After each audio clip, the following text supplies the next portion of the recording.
let's look at two simple poems that contrast sexual themes. The Blossom is a poem from the Innocence section of Blake's poetry. Mary, Mary Sparrow, under leaves so green, a happy blossom, sees you swift as arrow, seek your cradle narrow, near my bosom. Here we get phallic imagery of the arrow quickly seeking out the hidden female sexual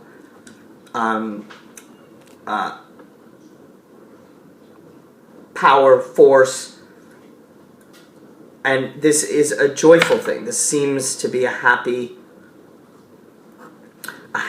and an energizing experience. Maybe the under leaves so green, we have again the pastoral, but is the under suggestion of hidden? Doesn't seem so to me. No, I think it's simply a kind of not exposed hidden under. Pretty, pretty robin under leaves so green, a happy blossom hears you sobbing, sobbing. Pretty, pretty robin near my bosom. So it looks like the birds. Wow.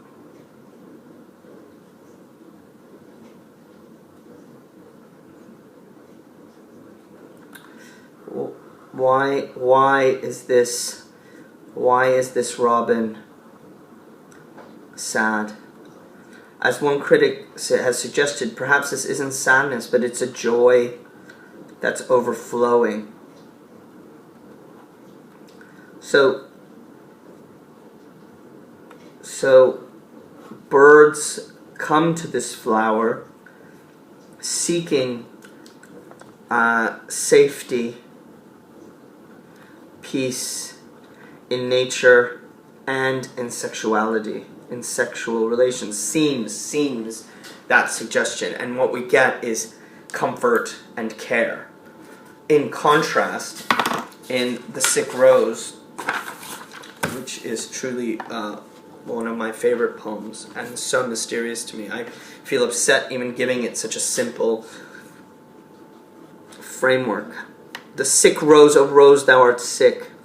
The invisible worm that flies in the night in the howling storm has found out thy bed of crimson joy, and his dark secret love does thy life destroy. Speaking to the rose, and what's caused the rose sickness, illness, is, now this isn't under, this is invisible.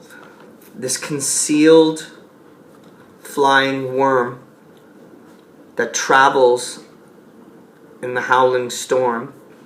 So now we don't have an image of pastoral beauty, but something, a setting that is dark and malicious, and that's reinforced through the idea of illness.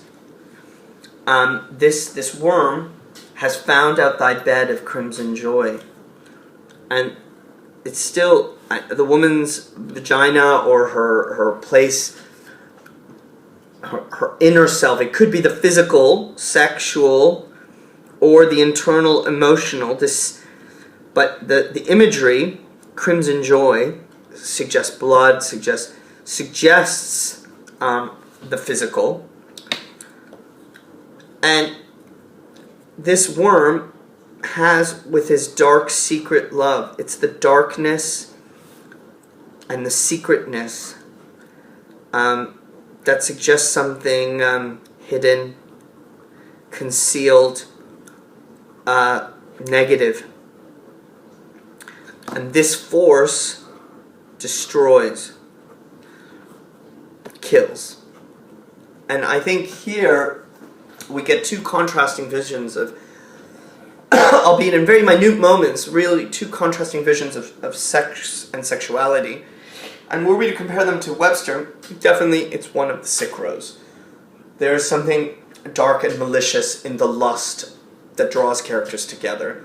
We do not witness, even with Camillo, he doesn't sleep with Vittoria. There's no real sense of sex being something joyful, energizing, and even let's say towards procreation. It is simply the venal sin of lust, what Cornelia really condemns, and this darkness, this secretness, this invisibleness does destroy